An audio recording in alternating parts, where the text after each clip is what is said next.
Hello, all, and welcome to Where's My Sage? A Taste of the Universe. I'm Mike, and this evening, Christy will not be joining us. Fortunately, had a death in the family, but we have some really great guests coming on. And as folks are coming on and getting set, we'll kind of get the show started. But a couple of quick housekeeping things coming up. We've got some great shows coming up over the next couple of weeks and some really cool guests. We'll be posting in our groups and on our pages the list of our guests coming up. But for those of you just tuning in, we have some really good giveaway contests right now, subscriber giveaway over on our Instagram and our YouTube channel. We're trying to get our numbers up a little bit. It allows us to do some other things. Also, with being a subscriber over there on YouTube, you'll know when we have upcoming events if we just pop on quick. So for folks that are over there subscribing to both our Instagram and our YouTube, it helps get you into a drawing for when we hit 500 subscribers, a Bigfoot research kit. For 750 subscribers, once we hit there, we're going to be doing a paranormal research kit. And that's got backpacks and flashlights and stands for action cameras and some multi-tools. And then when we hit 1,000 subscribers, we're also going to be giving away a X8 tactical Morgan fixed blade survival knife. Great for out in the woods. It's a great utility bushcraft knife. So as folks are coming in, hello, Michelle, and hello, Paul. So we're going to kind of get things going because my partner's not here to kind of give me a hand tonight. So we're going to be bringing on Jimmy and Dee Trick from Goosebumps Paranormal. They've been on multiple TV shows, radio, authors of some really great books. And I'm going to discuss some of those great programs that they have coming up. And they're part of a couple of groups that I'm actually part of as well. So with further ado, I'm going to bring on Jimmy and Dee Trick. Good evening, guys. How are you this evening? How are you, Good Mike? evening. Thanks for having us. Hey, everybody. So you can hear me okay on your side, correct? Roger that. We got you. Okay. Roger that. Copy that. Copy that. All right. 10-4. So just a quick hello, Penny. Hello, Maxine. And hello, Marilyn. So you guys are the founders of Goosebumps Paranormal. Yes. Can you tell us a little bit about Goosebumps and how you got started in the paranormal field? No, we'd rather not. Okay, no. That's fine.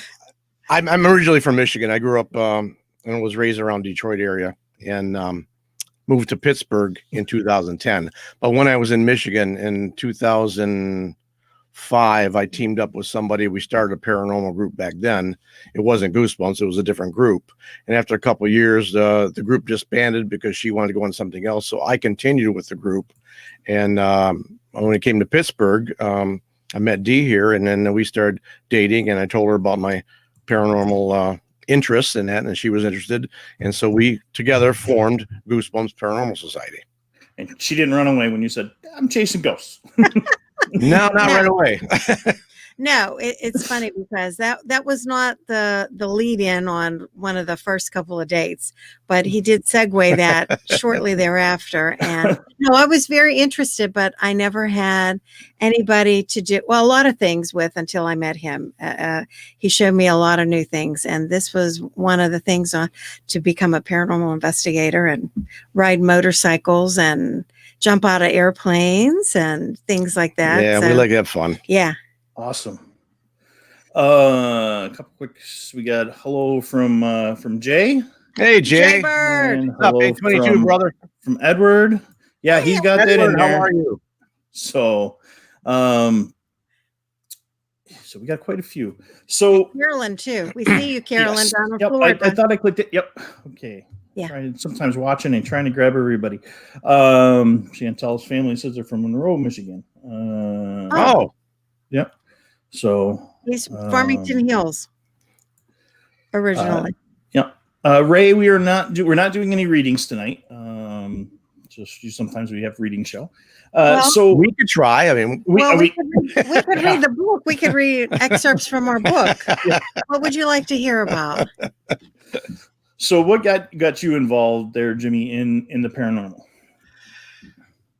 I have to go back to when my parents passed away. My dad died in 1997, and my mom passed away in 2000.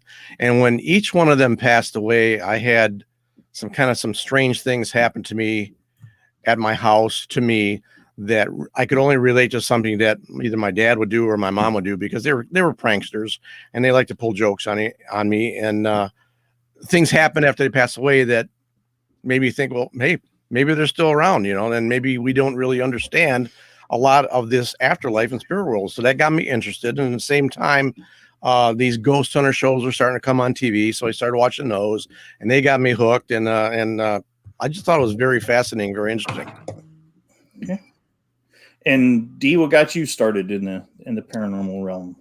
Well, I always had an interest in it, but then obviously whenever I met him, that really ramped things up, and started watching the shows with him. And then we started going out on investigations, and very intriguing and very exciting. And I have to say, knock wood.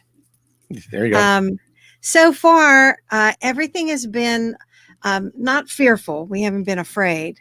It's just very, like I said, intriguing. You want more. There, you get just a little bit, and then you want to keep going and keep going to see what else can you find. Yeah, like Dee says, we've been very fortunate through all of our investigations. We never run into things that really kind of just scared us out of our mind. Like, oh man, this is bad news.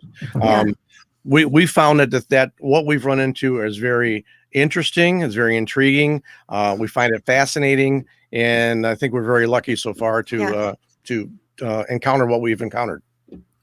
Now, you do most of your research in Pennsylvania now, correct? Or kind of back between Michigan and Pennsylvania? Right. Yeah. Mm-hmm. Yeah, I was Michigan for quite a while there, and I still have a group in Michigan that I keep in contact with, but we don't do a lot of investigations with them right now because everybody's kind of branching off and doing their own thing. But we re-ramped it up here in Pennsylvania, and we are in southwestern Pennsylvania, but we'll travel around the state.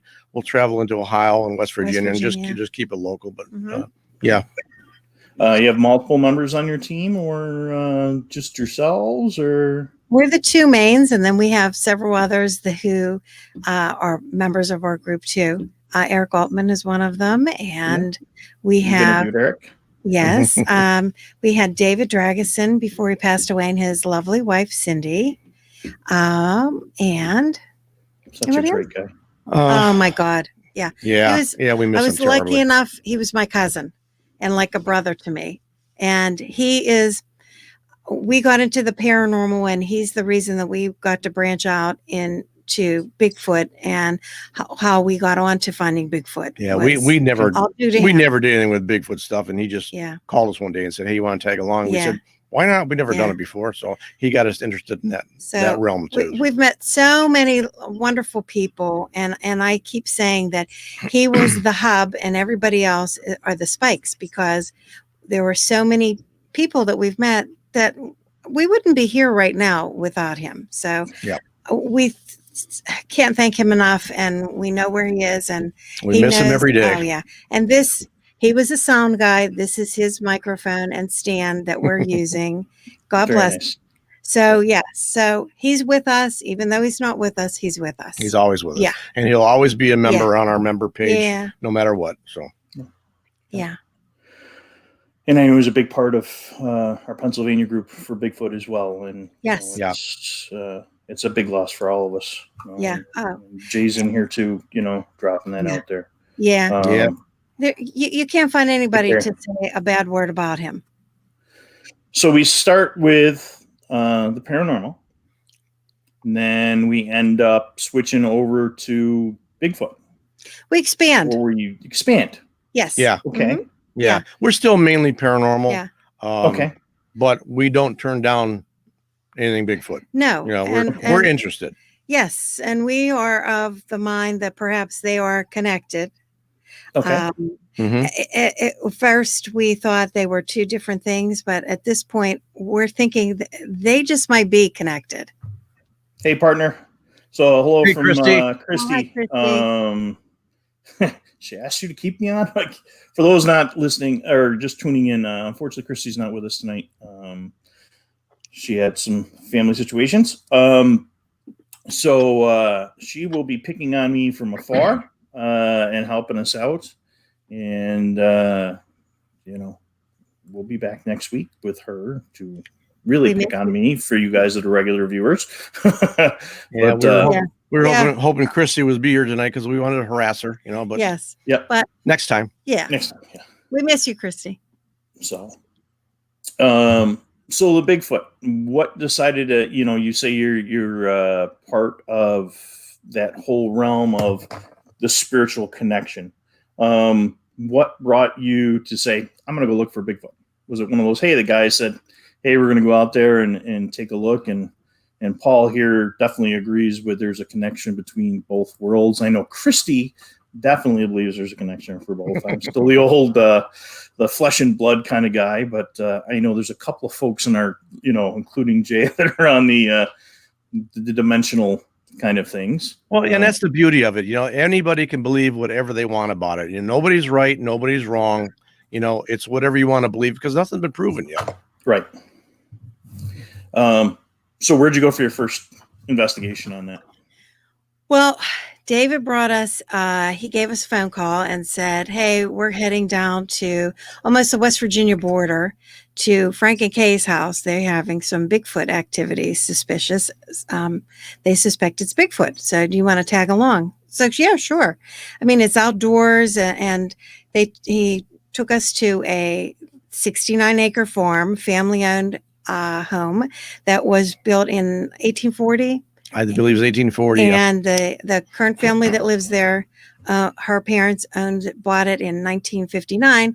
She lived there while she was growing up, moved away for a little bit, and then ended up moving back in there. And she had lots of stories of things going on inside and outside of the home. I'm kind of jumping ahead a little. Sorry. But we met them, lovely people, Frank and Kay, and they had Bigfoot activity. So we just watched and learned and tried to soak up what we could to see what people are doing, how they're handling things. It's funny because when we went down there with David, and we met for the first time. Eric Altman was there, and Stan Gordon was there. Yeah. Now these two guys were nobody to us. We didn't know who they were, but little did we know that these guys are superstars in their field, and we later found out that, now Goosebumps Paranormal is associated with these guys too. And they've been fantastic. They're two great guys that we've spent a lot of time with, and they're fantastic people. Yeah. They really are. Yeah.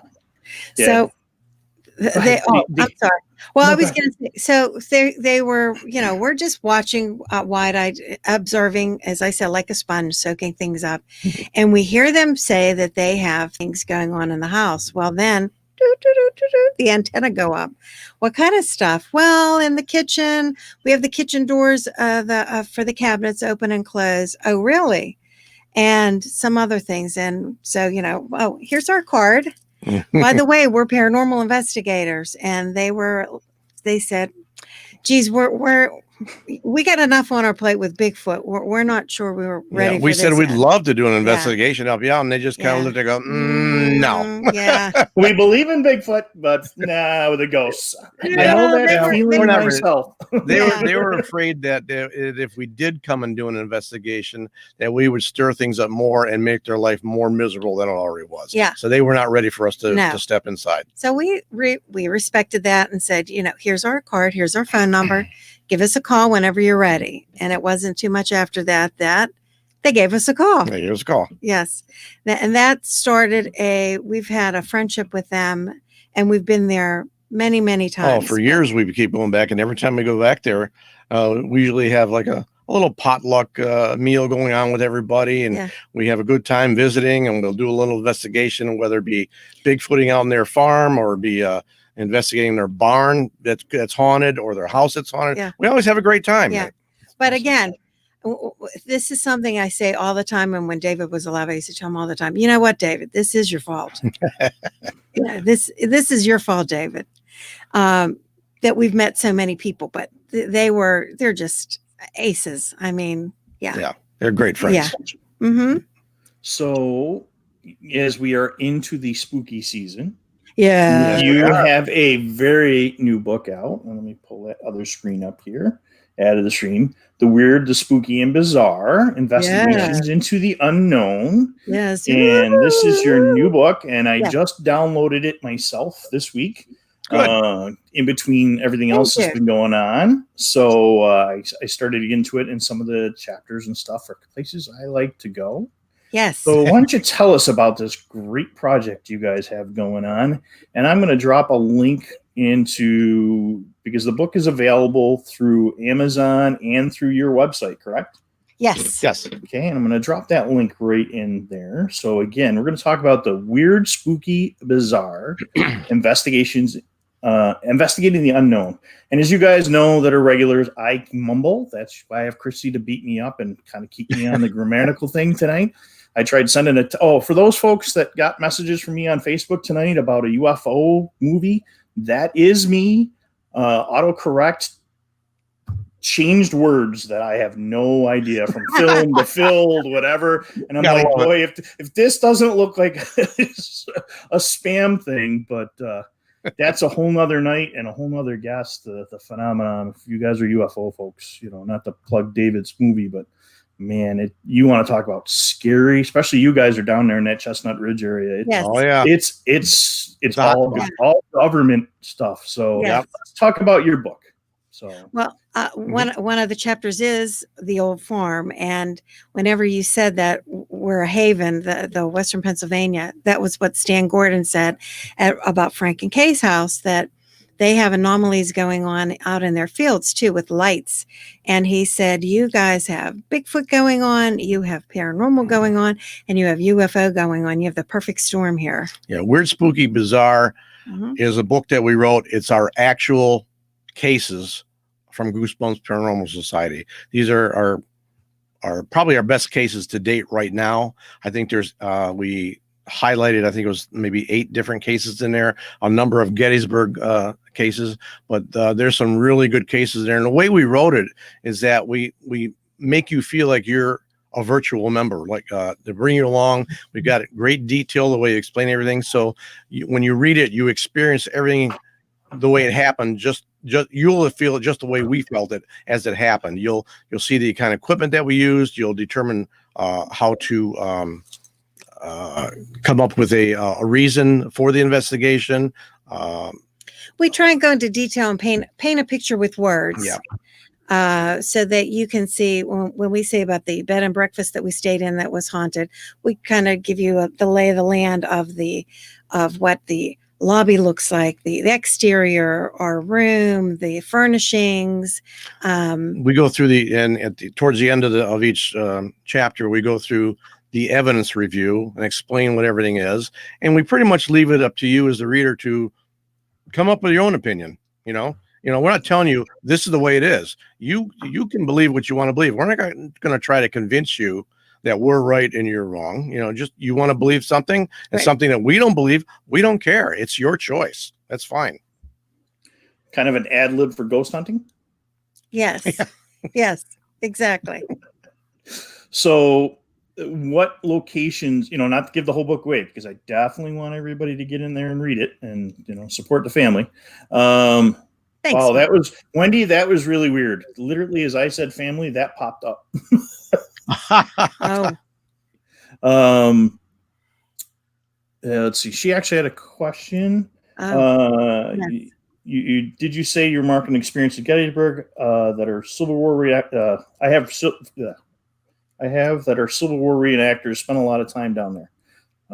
Must have friends that are Civil War reenactors. Wendy, if you can drop me a message here again to clarify that. What with Gettysburg really brought brother and sister. Okay. She is family. Oh, okay. Yeah. What brought you to? And usually, she's a friend of mine from growing up. I can usually sense what she's trying to do. Yeah. It's the water we drank in the neighborhood. It just, So what brought you? Gettysburg. Yeah, I know is a very paranormal area. What what brings you to Gettysburg, and what have you found in Gettysburg that really jumped out at you? And I know there's a couple locations, and not to give away the book, but what really gets you back into there every year? I mean, we were just supposed to go down for that big event down there, and COVID kept us away. And yeah. Oh, we've wanted to go back too. Same thing. We both love history. There's just no, and that place, Western Pennsylvania and Central Pennsylvania. I mean, there's so much history. And I've always liked history. I've always liked Civil War history. The first time that I went to Gettysburg was with my parents and my sister. We went on a vacation and we drove through Gettysburg while we were heading out towards east. And I think I was 14 years old at the time. And I was just amazed going through the battlefields and going on the tours. And it got me hooked the first time I was there. And we've been back there since. We've been back there 10 times doing investigations. And every time we go there, we get different things that happen, different evidence. And it's just some pretty strange things going on there from leftover energies. Oh, hi, my sister Carolyn. Hi, Steph. So buy the book. It's great. Yep. Yeah. Not that she's prejudiced or anything, but I have to say. No. Thanks, Wendy. Thank you, Wendy. Oh, thanks, Wendy. Appreciate it. Yeah. We know you'll enjoy it. Yeah. It's very conversational. As I said, we try and paint a picture with words.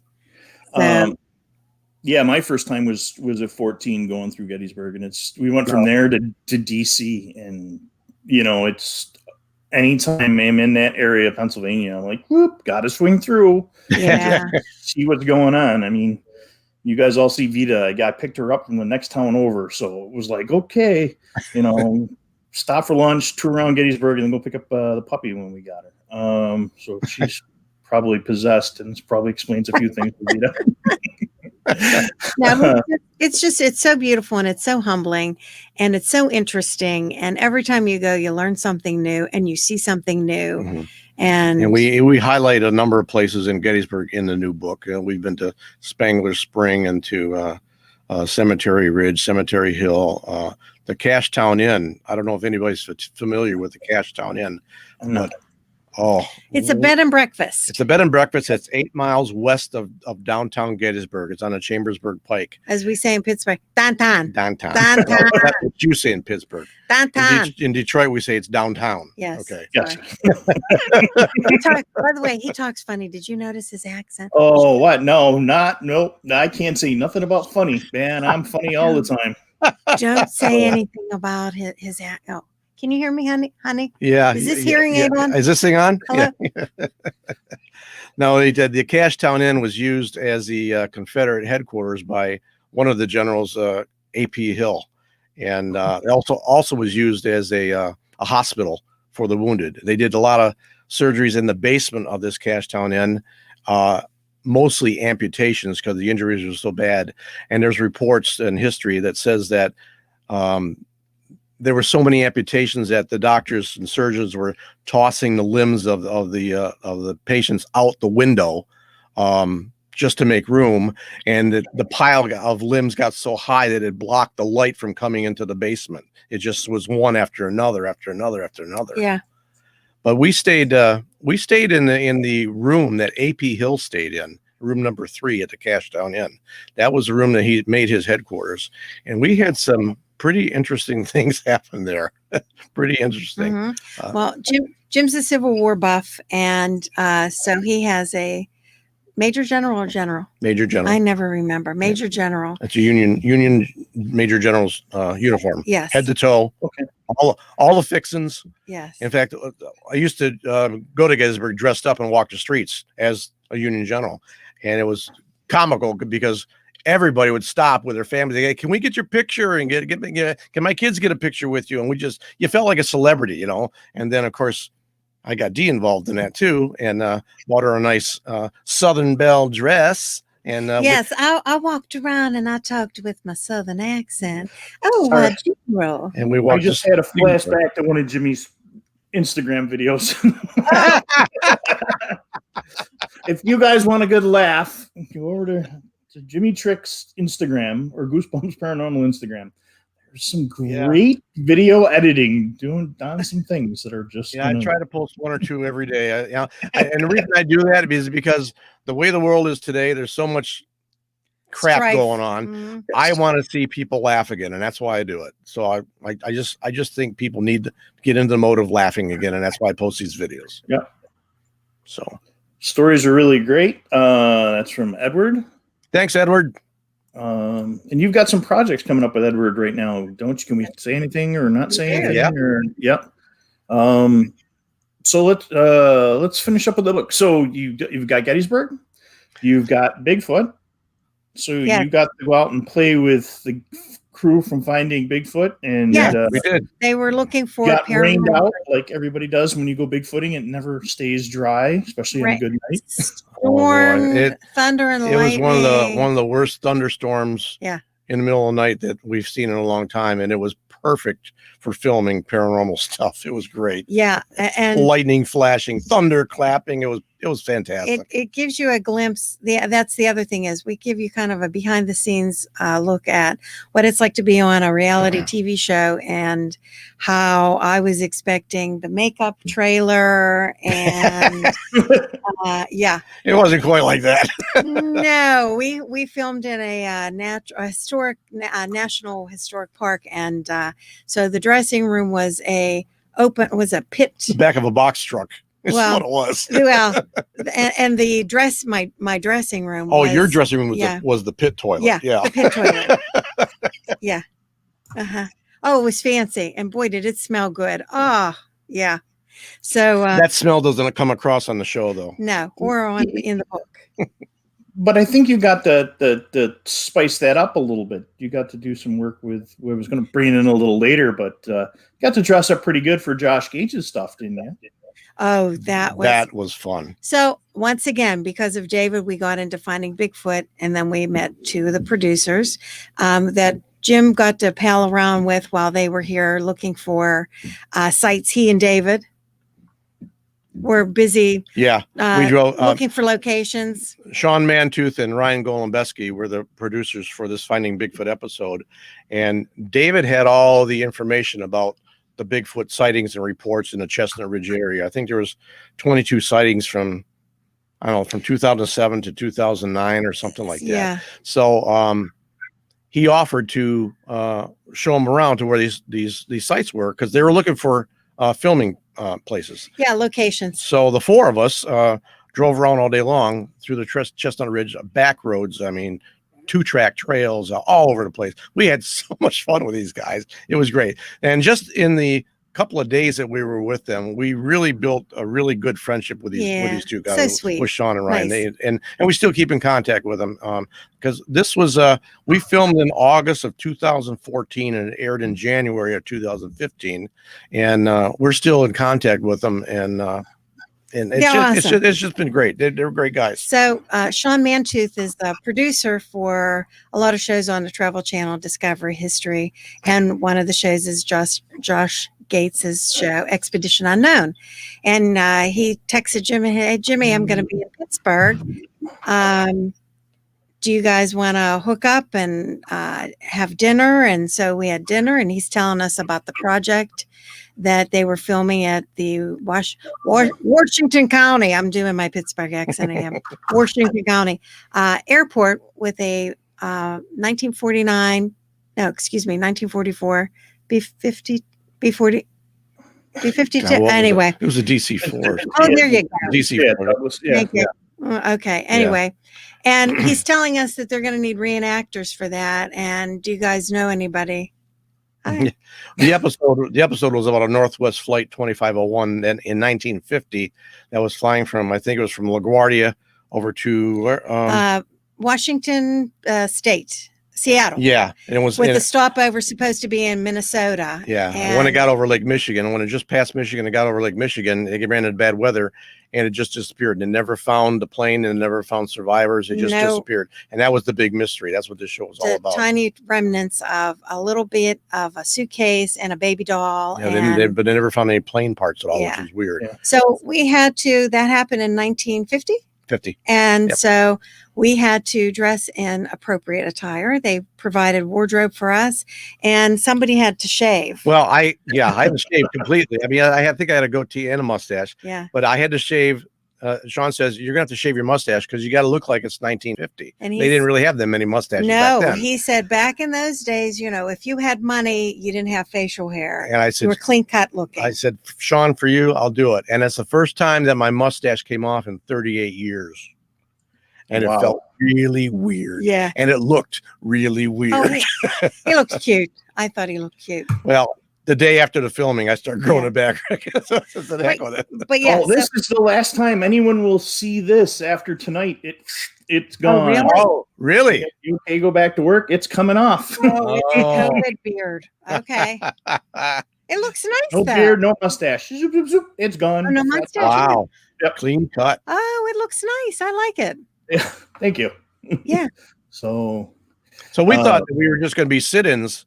You know, there was a plane of 52 people, and we thought we were. We thought we were just going to show the inside of the plane. We were just going to be passengers in there and just gonna skim over our heads. And we thought that when we watched the episode, you're going to say, "Oh, okay. Oh, that's the top of our That's heads. the top of our head. Oh, Well, yeah. it didn't work out that they actually chose us to be a couple of main characters in the episode. And so it was really cool. Oh, it was so much fun. Yeah. So much fun. Yeah. So did they give you the prehistory, you know, of everything that went around that investigation before you guys got there, or did you? Yeah, we did our own research too, just so we were familiar with what was going on, in case we needed to know something that they weren't telling us at the time of filming. We wanted to be knowledgeable of everything that happened during that time too. So it was quite fascinating. Yeah, it really was. Yeah. Yeah, we've been very lucky. We've been very lucky.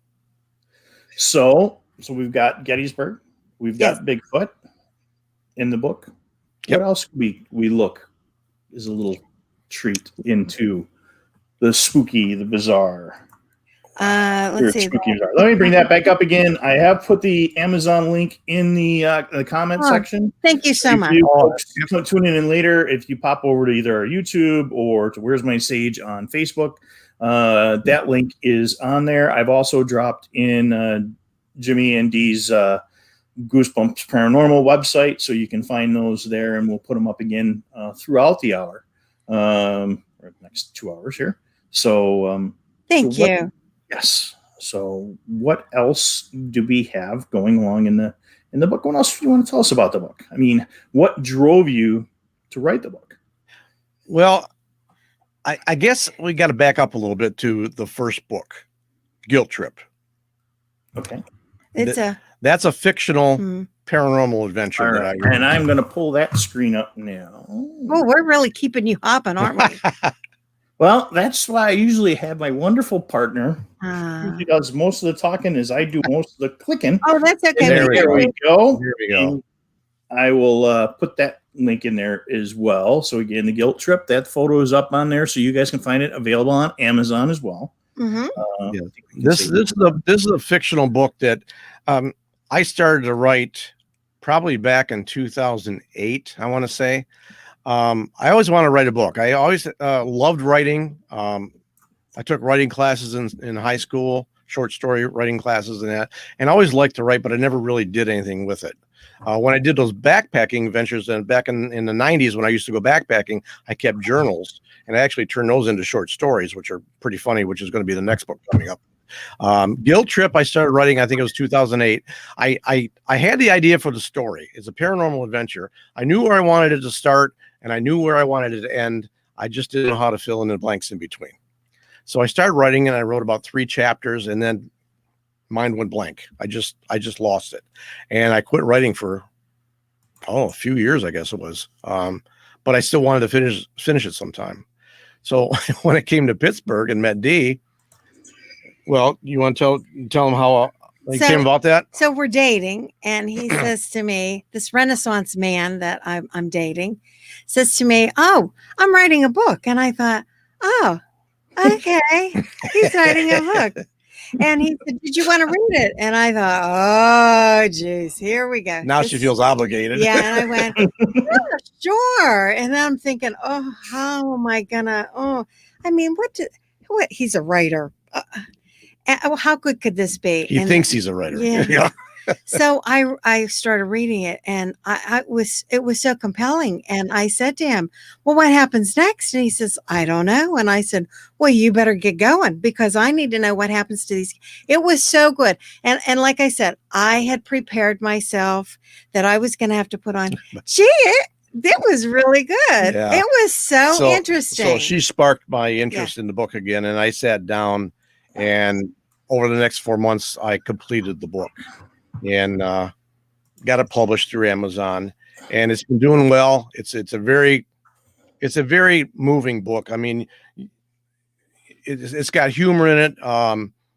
You'll, like my sister just wrote on here, you'll laugh, you'll cry, you'll be frightened, you'll be amazed, you'll be it's an adventure book too. Yeah, it's a backpacking adventure on the Appalachian Trail, but there's a little Civil War history. There's a little Civil War history. It's a paranormal. The main character meets something along the trail there that completely changes his life, and when you read it, it might change the way that you look at life and death. But it was great. I absolutely loved it. So yeah. With that in mind, move back over here to Weird Spooky Bizarre. We decided, well, okay, the book's doing good, but it seems like, we've gone to a lot of shows, paranormal shows, Bigfoot shows. We do presentations. We have our own table, and it seems like most of these other people that have books are writing factual books about things, and that seems to be what sells the most. It's not the fictional; it's the factual books. So we thought, and people would ask us about Guilt Trip and say, "Oh, is this a true story?" Yeah, And they seem okay. I'm back. Sorry, that's okay. I have no clue what button I hit there, but I. Well, it's okay. It's okay. We thought we were going to have to take over here. Oh yeah, yeah. Okay. Yeah. Hey, we were pushing on, baby. No host. What do we care? We're moving on. Keep on watching. I watched another friend, Alex, who we had on as guest last night on his show, and he's gone for a minute and a half. Oh, yeah. But thank God his host does another show. Yeah. Hey, there you go. Yeah. Hey, if you have to go, Mike, that's okay. We'll turn off the lights. Not a problem. Okay. Yeah. So people wanted to hear true stories, and they wanted to share their stories. So we said, you know what? We've got a lot of cases, stories, and let's pick out what we want to do, and then that's what we started to do. And we wrote it together. The author is Dee Trick. He's the J, and I'm the D. And I always say that he put the meat and potatoes in, and then I did the vegetable, the sides, and the dessert. Yeah, so I go in, and it's funny because I would write the whole story. What he thought was the complete thing, and I would go into great detail. And I thought, boy, this is really good. I think I've got everything in here. And then I would give it to the editor and have her check it. And all of a sudden she goes, "Oh, what about this? You forgot about this. You forgot about this. Oh, let's add this." So my 25-page story suddenly turned into 40 pages. Which turned out to be really good though, because whatever she said, the details that I missed were important details that I missed. And so we wrote it together, and we're proud of it. It's a good book. It is. It was really interesting. It was fun. And now, as we go on, now we are taking more copious notes and saving some recordings so that we can go back more easily instead of going by memory and then calling or texting the people that we were with at these other investigations. Yeah, there will be a volume 2 at one point. Not anytime soon, but there will be another coming. Yeah, it's interesting.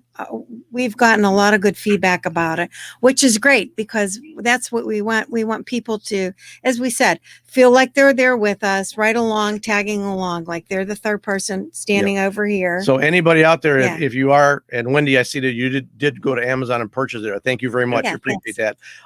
If you could, when you're done reading the book, go to Amazon and leave a review for us, because right now we've got all 5-star reviews on both books. There's nothing less than a 5-star rating on these books. So that's got to tell you how good they are. So get these books, people. But and we wrote it from the heart. So, I mean, and it's all true things. Nothing has been made up, or we haven't exploited anything. Oh, you're welcome, Jay. Yes, thank you. and Jay just reminded me. Jay did his Finding Jay documentary. Yes. When you went back to write the book, did you find out or notice stuff that maybe you missed during the investigation? I mean, I know we all try as investigators to go back and look through. I've been, the last couple of weeks, there's one external hard drive, two external hard drives that I've been moving photos and videos and going, man, wow, I forgot about that. Or, comparing the audio with the video. And it's just, sometimes it's just not an easy thing. Did you notice some stuff that maybe you didn't notice that first time around or second time around? If you're talking about evidence, I think we had everything pretty figured out pretty good and in pretty good detail. We did go back to a couple of sites and take some pictures because we've added a lot of pictures to the book so people can get an actual visual of where we were and what we did. And I think that helps a lot. I think pictures in a book mean a lot. We didn't have pictures in Guilt Trip. I didn't do that at the time, but on this weird, spooky, bizarre, we did add a lot of pictures, and it turned out really well. I think people look for that. The funny thing is we were going through, like you said, the hard drives, and we just found, here's the video from there that we couldn't find before that we just found that, we could have pulled some steals from that and put that in the book. It's everything's lost in the archives. Yeah. And it comes up at one point or another. Yeah. But we've done investigations at private homes, and we've done public investigations. We've gone to asylums and private businesses. Cemetery. Eric said you did his house. Oh yeah, we did. We did Eric's house too. Oh, Yeah. that was weird. Eric, you might be in the next book. Yeah, that was weird. He wants to come back on, so maybe we'll get you guys back. That's what we can do for Christy for the rain check. We'll bring Eric on, and we'll go over the craziness at Eric's house. He's got a lot of weird things going on. He does. He does.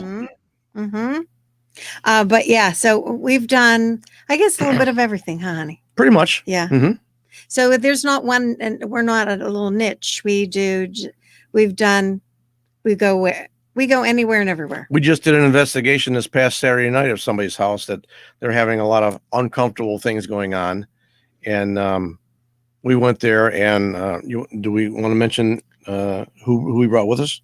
Well, I don't know. I don't know if anybody wants to know. Okay. Yeah. Well, we brought another couple of people with us that are experienced in doing house blessings and saging and smudging. Well, he brought along a psychic with him. Yeah. It's a friend of his. So we ended up going around the perimeter of the house on the outside because they figured out there were some bad things on the outside also trying to get into the house. So we did the smudging and blessing and peace water around the perimeter of the house. We are now going through our tapes, our own, and they're going through theirs. Yeah. And probably by within a week or so, we're going to find out if there's anything else going on, and we're going to go back and then do an actual cleansing of the interior of the house.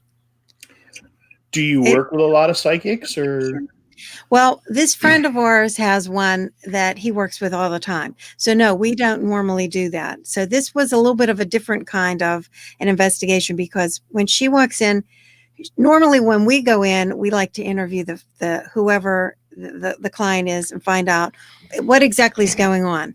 This was the exact opposite. She's a psychic, and we gave her no background. She didn't know where she was going. We didn't tell her anything that was happening in this house. Let her find out for herself. She walks in, and she doesn't even want to have conversation in case somebody slips up and says what's going on. She doesn't want to have any kind of a bias. And she was hitting on correct things that were going on. Yeah. That amazes me. Yeah. That's when we work with Christy. That's how it is. We go in ahead of time, and she does her little walkthrough, and then we get the backstory. Yeah. I always love watching people's faces when you're working with her, and when the color drains, you're like, yep, we'll check that off, and we'll recircle back around. I'm usually walking around the recorder. Okay, go back to this at this time.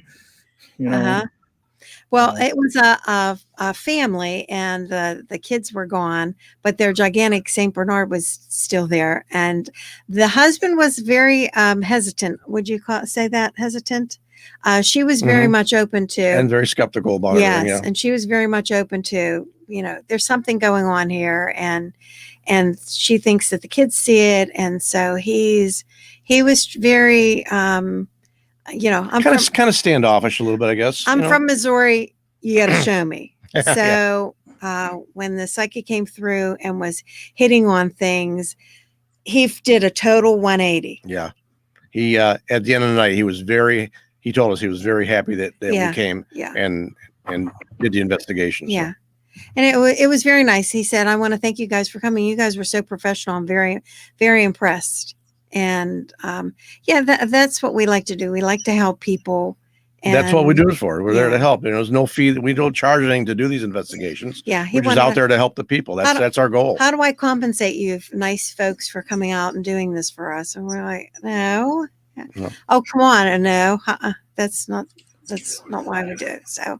So when you get called, do you do general investigations, locations you want to go to, or are they more hauntings that you're going to help out with, or a little bit of both? I guess. Get my question across. Yeah, it's a little bit of both. How we found this family, we had done an investigation for this the lady who contacted us 2 years ago, and she remembered us, and so she recommended us to this friend, and that's how we got this investigation. And the weird part about this is that we did an investigation for these other people 2 years ago. When we just did this investigation the other night, and when we were recommended, she recommended us to them. Lynette recommended us. Yeah. When we did the investigation the other night, it was 2 years to the day that we did the other investigation. And with Lynette. With Lynette. It was just, it was just weird. That was weird. That was weird. Spooky and bizarre. And we didn't realize it at the time. No, we didn't. No, Jim just realized because there was an original investigation date that got canceled because for various reasons that we had to switch up the date. So we changed the date, and then all of a sudden I didn't realize this till today. Today, today I figured it out today. Holy cow! Yeah, but I always feel that everything happens for a reason. So. Yeah. And that wasn't the full moon or anything like that. You were just out there that day. Yeah. That's coming up, the 31st. Yeah. Halloween, I think, the full moon. Yeah. Mm-hmm. Let's see. My buddy Paul said the books are available on Kindle as well. And that's how I got my copies on Kindle, which is always a great thing. And you're on multiple different platforms. And regarding platforms, again, folks, please like, share, subscribe, get the word out. If you have to tune out later tonight, we will be on Spreaker in a couple hours tonight. So the audio playback will be there, and of course the video is always up on YouTube. So have to get that little speech in there every so often. Of course. Thanks for having us. This is you're great. We're really we enjoy your show. So thank you.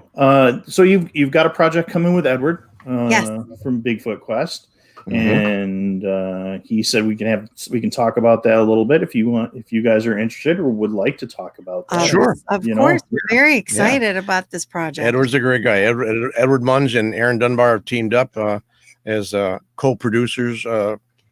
What else would you call them, I guess? I guess so, yeah. Okay. We'll call them that. That's what we're going to call them. We're going to call them that. Yeah. Okay. And they're making a movie called Unknown Encounters. And it's going to be, I think, 4 different segments in this movie, and it's going to be. I don't know if we're allowed to say all that kind of detail. Well, can we say what of the segments are? I don't know. Yes, we'll go back to his little research thing. Yeah, what does Edward say?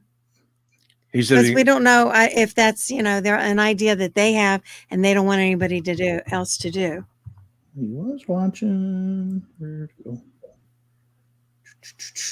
Let's just talk about how you're involved with them. Okay, that sounds good.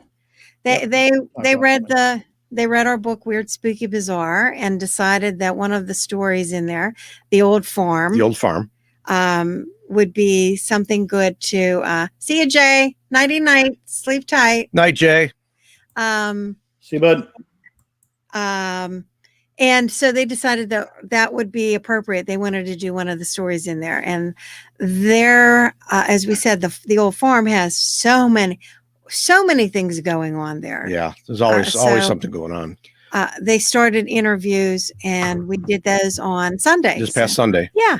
Did an interview. They interviewed us and they briefly. did some B-roll filming of the property and the barn, the haunted barn, and things like that. It's really going to be a great movie. I mean, we can't wait for it to come out. The property is where, of course, the French and Indian War took place, Revolutionary War took place, Civil War. The Civil War took place. It's a lot of things happen. On It's right on the route there, right there at the bottom of the state there. Yes.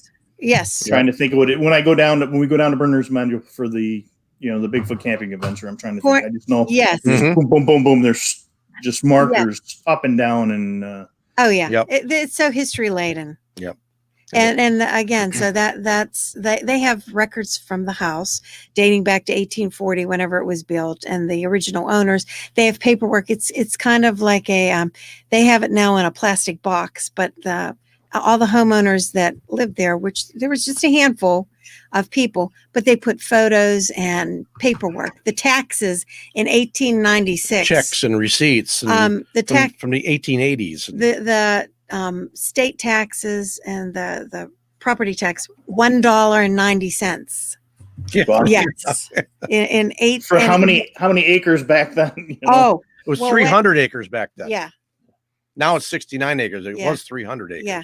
$1.90. And they wrote up a beautiful receipt for it.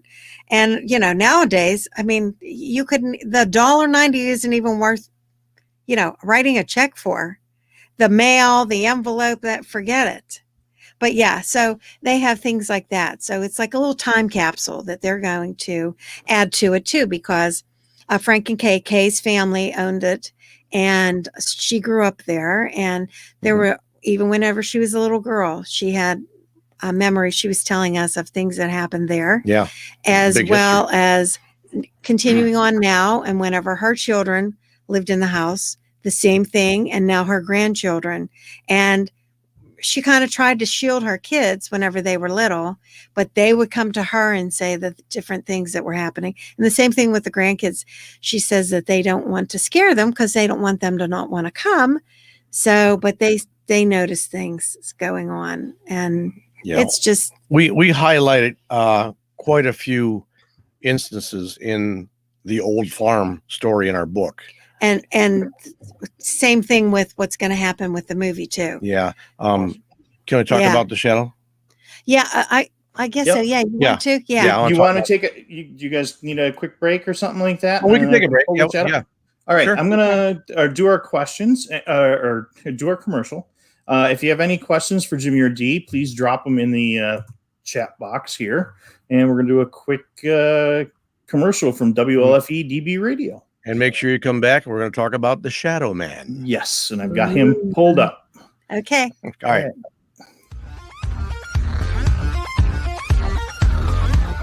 Hey everybody, this is Ted from Talk with Teddy and WLFE DB Radio Network.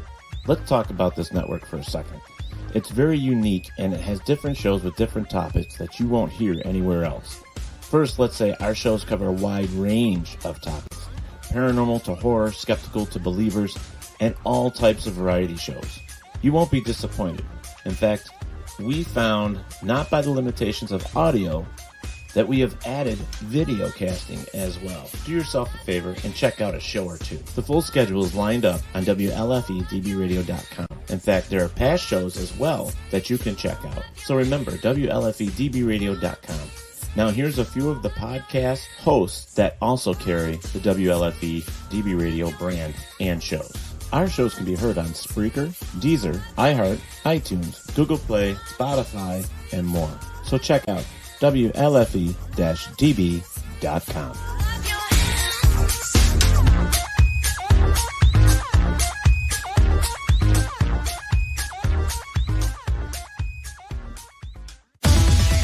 WLFE DB Radio. We can talk about it. That's fine. Okay. Did it again. I brought us back and I muted myself. That's the first time tonight. I'm 2 for 2 for tonight with technology. So are you saying that was something weird and spooky and bizarre? No, that's been that's normal, Michael. I don't push the right buttons. Normal Michael. As Christy would say, I can break anything. I just keep pushing. It'll happen. And my new computer's touchscreen, so it's like, oh, I'll look at a comment and I'll click, and it's like, oh,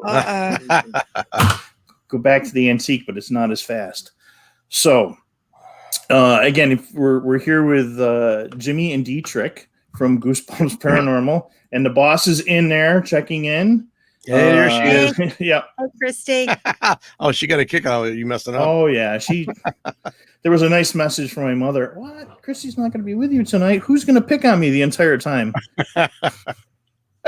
And Paul here, we should turn technical snafus into a drinking game. Oh, boy. I love my team. I like that. Where's my drink? I'm looking for mine right now. We'll start it. Yeah. Okay. It'll start tonight. So if you have any questions for Jimmy and Dee from Goosebumps Paranormal, please drop them into the comments. You got some hello from the gang, Christy, in through the comments, and I know you can kind of look in from the back room here.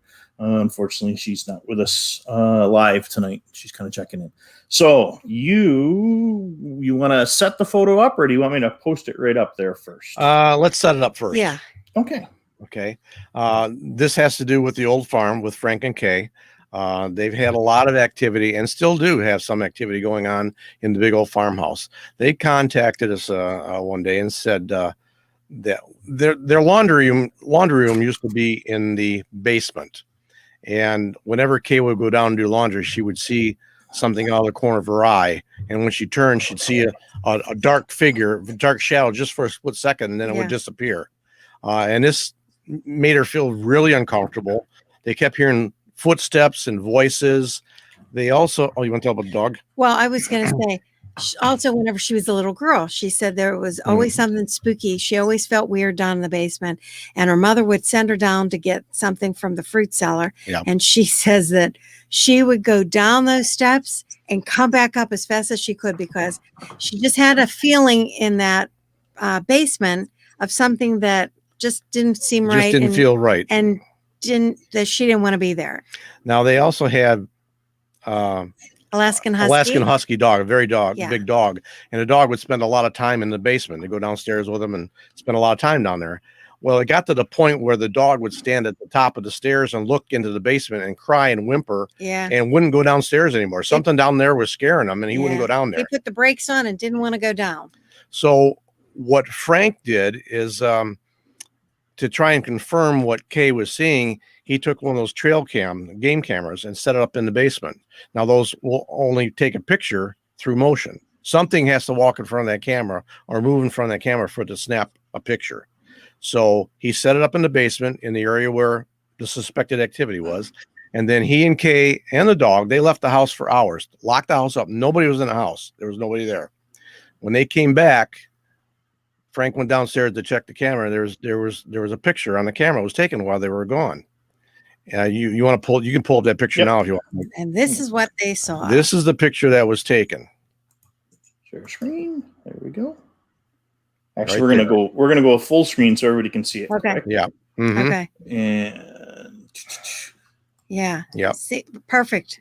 Yep. Okay. Yeah. So we looked at this picture and went, "Wow, this is really something." I mean, if it was, I mean, you could see the basement is light enough that it would light up whatever human figure would be there. But this is just dark. So they sent us the picture. I ran the picture through some software and some filters because I wanted to see if I could pick up any buttons or zippers or seam lines on the clothing to see if it was in fact a person. And everything that I did, it came up looking dark like this, dark, fuzzy, dark mass. Nothing there whatsoever. It looks like the silhouette of a man. Silhouette of a man. Oh, that's a different song. But it looks like the silhouette of a man, and it has the appearance of maybe possibly a top hat, wearing a top hat. It kind of, if you glance at it, kind of looks like Abe Lincoln. Yeah, you know. But that era is kind of what it looks like, and you can kind of see through it in parts of. Yeah, it's almost transparent in spots. But I also had a friend of mine that was a paranormal investigator here in Pittsburgh, and I sent the picture to him because he's got different software, more extensive software, and he did the same thing. He analyzed it as best he could, and he called me back and said, Jimmy, he says, I don't know what to tell you. He says, I got nothing on this. He says, this just comes up as being a dark mass. He says, I think you got a picture of a real shadow man here. He says, this is a good catch. And then he says, and to tell you the truth, this makes me a little creeped out just by looking at this picture, because it just gives him an uneasy feeling. So, you know, people can decide what they want. You know, this is in our book too. We got the picture in our book with the story. We did end up getting in touch with a Monsignor. David actually got a hold of Monsignor. Once again, thank you, David. Yes. Because Frank and Kay felt really uneasy with this in their house, and he came and he did a blessing of the house, and thankfully things subsided after that was taken care of. I don't think they've seen this particular shadow figure, have they? But so they had good things and bad things going on spirit wise. And so we go into more detail about that in the book and also in the movie. Kay spoke so eloquently about different things that have happened while she was growing up, and things, again, that are still happening. Her mother was a very good cook, and she can still smell her mother's cooking, even though there's nothing cooking in the house. And one of her favorite things were snickerdoodles to make. Mm-hmm. And so she can smell snickerdoodles occasionally. So she knows her mom is there. So that warms her heart. Yeah, we did like a round table session in her kitchen. There was Dee and I and Frank and Kay and David and his wife and Cindy. Was that it? I don't know if Ricky Chirby was there. I don't think Ricky was there. Eric was there. Somebody else was there, but we were doing a roundtable session there, and we had an EMF detector sitting on the table. Now, the EMF detector, as most people know, that it'll show a disturbance in the air electromagnetic field, which is said to happen when a spirit tries to manifest itself or make itself known. The lights on this meter will light up in that. And it's funny because it was quiet most of the time we were talking, but every time the word snickerdoodle came up, that meter went crazy. It just lit up like crazy. And it was really strange. And we had audio recorders running on the table too. And after we listened to one of the tapes, when we mentioned snickerdoodle cookies, we heard a little girl's voice clearly say, I'll have one. Just like that. Yeah. We don't know who it was, but it was definitely a little girl's voice. She said, I'll have one. And we picked up, I think we determined there was 4 or 5 different entities in that house at the same time. A little girl, a woman, the shadow man. There was a grumpy old man too. Wasn't there something about a grumpy old man? Yeah. And we heard a deep growl when the dog wasn't even around. We heard a deep growl come through. It was challenging. Every time we go, there's something that always happens, and it's very interesting. As well as on Sunday when we were filming with Edward and Aaron, the same thing. They interviewed us separately, and when Frank was in this chair in the room next door to the kitchen where we were, we had an EMF detector sitting on the table, and Frank started telling his story. And this EMF detector just went ballistic. Bonkers. It was topping out of all of the highest lights on there. It just, every time he would start talking about the dark side that's there that he experiences, this meter went crazy. Peaked all the way to red and we just stayed there. Oh, it was. One of the strange things about this shadow man is the Monsignor, after he did a complete blessing, he went room to room, closet to closet. Once he did the blessing and left, he started having some bad luck, we were told. Oh, yeah. That's what they told us. Yeah. He started getting sick. He didn't know why he was getting sick. In fact, he actually had to leave the parish, and he moved to Florida because he thought the Florida weather would be better for him. He ended up passing away down there shortly after, and then nobody knows why. And we don't know if it's did something attach it to himself from doing the blessing and cleansing, or is it something totally not related at all, but it was just a very strange coincidence that it happened. He had some illnesses and he fell, and there were some weird things that happened to him. And Frank and Kay said that they were glad that he came, but then they felt bad. They thought perhaps something attached itself to him, and so took the ill will with him. And so that was. But we'll never know. No. Well, maybe someday we'll find out. Yeah, someday. It was just very strange. So there's just lots of weird stuff on that property, huh? Oh, lots. If I'm looking at the shoulder there, does he have any other photos of what was on that wall by any chance? I think whenever he got it set up, there was one, but there was nothing. Yeah. Tell me what you're thinking. I'm just the pre and post. I'm just trying to figure out what that little spot is right there. I mean, I see some exactly pink in the corner here. Yeah. So it almost looks like it's a lens flare or something, a reflection. Yep. So, and that goes to my next question. Gear. What do you guys use for gear when you're out there in the field? What is your go-to piece of equipment? Either if you're out doing the paranormal thing or chasing the big hairy one around, or I think we have two favorites, don't you think? Yeah. Digital recorder, we just love because it hears at a different level than the human ear does, so it will hear things that we can't. Yes, but you'll hear it in playback, right? If it's there. Yes, that is just awesome. That's what really piqued your interest in getting into. Yeah, that's funny because when I first was getting into the paranormal, I was watching these ghost hunter shows, and they're using these audio digital recorders and things like that. I mean, they weren't just digital; they little micro cassette tapes at the time too. They weren't always digital. So I thought, you know what? I'm going to try this. I'm going to see if this is really weird. I'm going to see if voices do come through.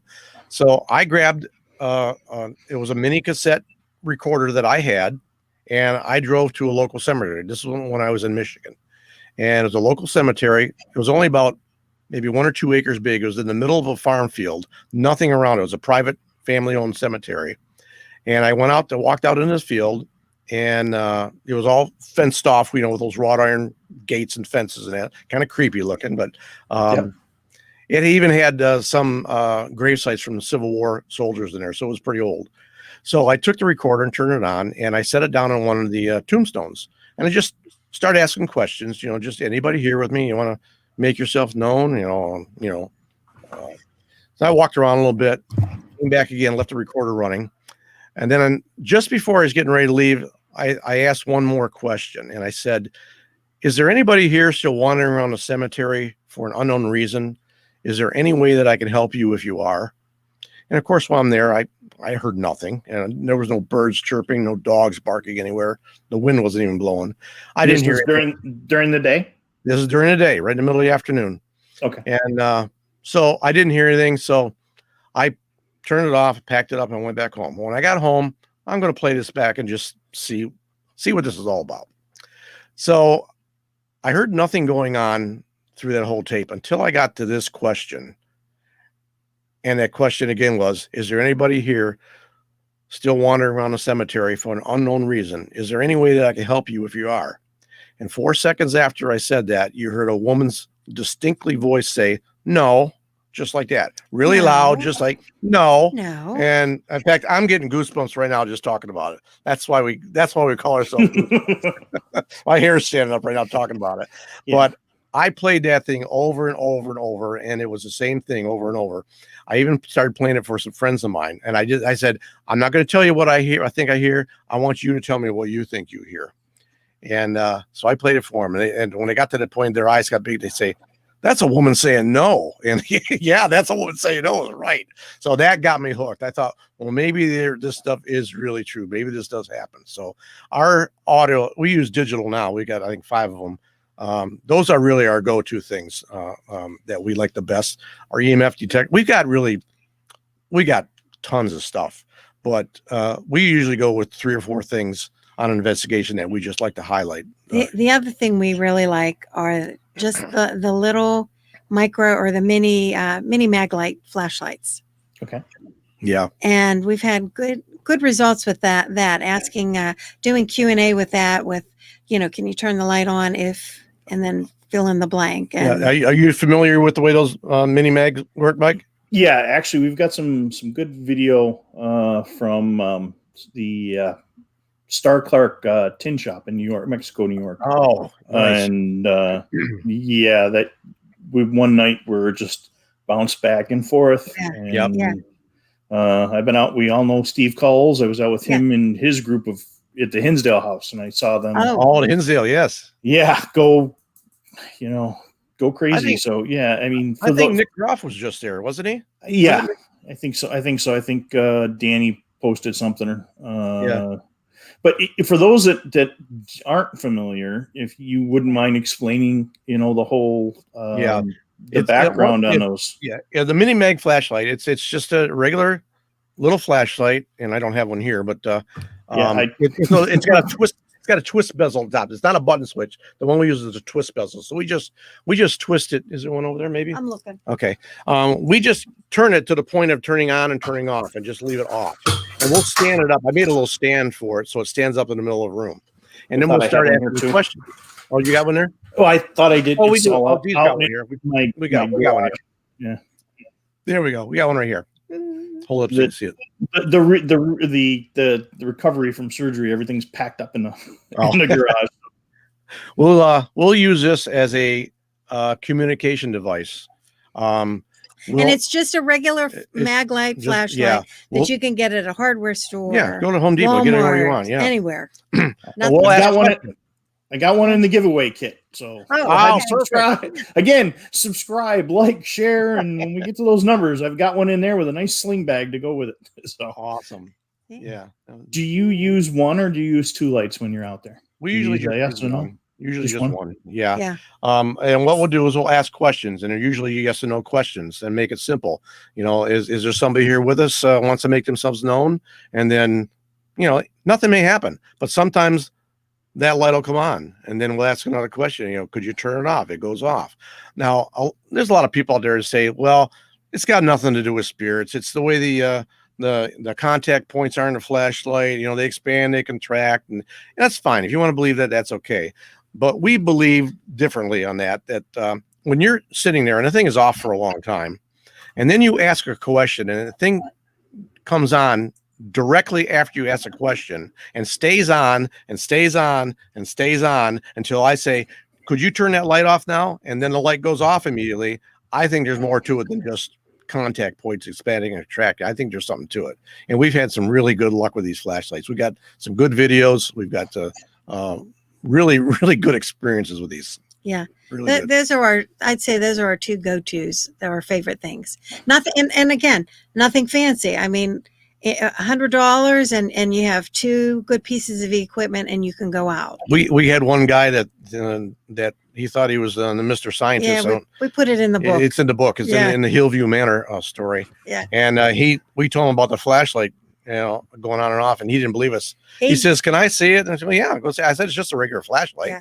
So he looked at it. And he's tapping it on the table and trying to make it work. And he took it apart piece by piece. He thought I had a remote control in it or something like that. And he ends up putting it all back together. And I said, "Well, what do you think?" He says, "It looks like a regular flashlight." I said, "That's what I said." And then he decided he wanted to tag along with us so that we could show him, and they shocked him. And it worked with when he came with us too. We had some really good activity with it. It was great. It really was. We used them when we were on Finding Bigfoot also. Yep. And so they showed on the show, they only showed the flashlight going off one time, but it went off numerous times. And the trouble is with Finding Bigfoot. I mean, all the TV shows. It's a show. It's a TV show. They'll show you what they want you to see. So, as I said, it happened more than once, but it's funny because even friends, relatives. So what's the deal with that flashlight? You have a remote control, right? No, they didn't believe us. It's a mag light flashlight. That's all that it is. There's no trick to it, even though that is our name. By the way, yes. Yes. It's technically it is a trick flashlight if we own it. Yeah, that's true. But There is no remote control. There's nothing. But yeah, people that I know, I'm thinking, are you kidding me? No. Like Yeah. we're going to rig a flashlight. And we're not the only ones who use it. I mean, Mike, Yeah. you use it. There's other Yeah. paranormal investigators that use it, and they have good luck with it. So The first time I saw it, I was kind of like, okay. But I watched it come out of the package because somebody forgot one. I watched them put the batteries in. And then I've supplied my own at different places. So here's one, here's two. So here's a yes flashlight, here's a no flashlight. Yes. Okay. Can I prove yes, no, or maybe? No, but it's something that goes in a little checkbox. Right. And I'll go back to it. And is it tied with A, B, and C? Again, I'm the skeptic of our team. But man, I've seen those. Like I said, the last place that we did, we had multiple flashlights up, and we could feel like wind moving through the room. Oh, and it was a little kid we were communicating with, and he was basically doing, duck, duck, goose around the room. And you got two in one corner and two in the other. And, Chrissy's asking questions, and it's lighting up, and it's lighting up here. She's trying to offer the spirit candy, and no, you want beef jerky? Yeah, I knew what beef jerky was. Wanted beef jerky. So little lights, and I mean, we've got that on. We've used it, a lot of our investigations that we've put on. Yeah. We use as flashlights all the time, and I know some guys that use the push button ones, and I've seen those. I've seen people use them. Jack uses those, and a few other folks, but I'm watching that with the EMF meter go off and millimeters, and I've watched multiple pieces of equipment that I don't quite understand, but when they're all going off at the same time, you kind of go, all right, we're going to put the GoPro on this. We're going to record it. Yeah. I was with a whole bunch of folks and watched some crazy stuff one night at Hinsdale that I can't explain. I mean, to the point that I came home and deleted the video because I did not like what I saw. Yeah. I'm like, that creeped me out. It sounds like you're a lot like us. We try to debunk. We don't automatically assume, well, A happens, so that means that it equals B. And that we're not like that at all. Yeah, we try the first thing we try to do is there's got to be a logical explanation for what's happening. Yeah. And when we exhaust all those possibilities, then we go, well, okay, let's go move on to the next step. Yeah. So go ahead. Sorry, Dee. Well, I was going to say that's the definition of paranormal, and that's why we put it in our book. It's something that cannot be explained scientifically. And so that's what we do is we say it's paranormal. And you judge if you think that it's a haunting, a ghost, a spirit, some sort of an entity. But it's something that can't be proven by science. So now, are there locations you go to and you're like, no, that's just the hot water heater. That's just, some mechanical thing in the house. Yeah. And you feel bad for the folks that are there because they think things are there. But at least you as an investigator can say, nope, that's not there. I carry a thermal with me a lot because I'm looking for the equipment. I'm looking for the pipes in the walls. I'm looking for water drips and that kind of stuff. Exactly. Yep. Mm-hmm. Now, when we were at the Cashtown Inn, I mean, this inn was built in 1797. Now, we stayed in that room number 3 where A.P. Hill made his headquarters.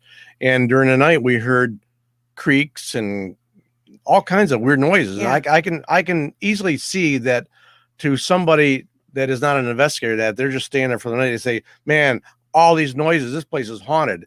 But we determined a number of times that the creaks we heard was they had radiator heaters on the wall, the old tube radiators. And that was the water and stuff going through. Expanding and contracting. We got to listen to it go, oh, that's what this is. That's what sounds like somebody walking or tapping on a pipe or something. That's what it was. So we try to debunk everything. Squeaky floor. But there was one thing we could not debunk that happened there. Yeah. I should probably tell them this. We went to bed the one night. I don't know. This is part of the book. Well, it's okay. There's a lot of things in the book. Yeah, okay. Sure. This is why folks need to go get the book because that's right. Stories like it. Yeah. We stayed at the Cashtown Inn in room number 3. Then it was said to, in fact, the Ghost Hunters show on TV, Jason and Grant they did a show from this particular room. We went to bed and I was laying on my stomach. This is where he's the meat and potatoes. So I'm going to give you a little bit of the sides of the dessert. Here we go. So take her away. So again, we're in this beautiful room with this I mean, the wooden floors and the 4-poster bed and the fireplace that no longer works, and just absolutely gorgeous. It was great. Everything was beautiful. And hanging on the back of the door was his Union General's uniform. I thought, well, why not get a Confederate general pissed off by hanging a Union General's uniform in his room? Maybe use that as some sort of a trigger object to see if what's going to happen. And this beautiful 4-poster bed had the squeakiest mattress that if I moved my finger like this, it made all kinds of noises. Oh, it was really creaky. Yeah, it was creaky and creepy, and I am and fun. It was cool. Yeah. So I'm laying on my stomach. We had video recorder at the time. The video recorders we had set up were using the cassette tapes. I didn't have digital at the time, and those cassette tapes only ran for an hour. So I had to set my alarm for every hour to get up and change the tape, because we let it run in the room while we were sleeping in case something happened. And also had a digital audio recorder sitting on a nightstand next to me, and just let that run. And then we had the camera was facing the opposite corner from where we were. There was a laser grid. We had a laser grid. And it was pointing towards a what would you call it? A buffet with a chair with a mirror. It was a little makeup table. Like a makeup table. Yeah. And little vanity. Said to have movement on the table. So and a rocking chair that sometimes rocks on its own. So we had the camera set in that way, not looking at us in bed. Yeah. So went to bed. I'm laying on the bed on my stomach. I got one arm, my left arm's under the pillow, and my right arm is up on the pillow like this. Sound asleep. All of a sudden, I feel this arm, the forearm, it starts to shake. I mean, shake violently, not like a little muscle spasm.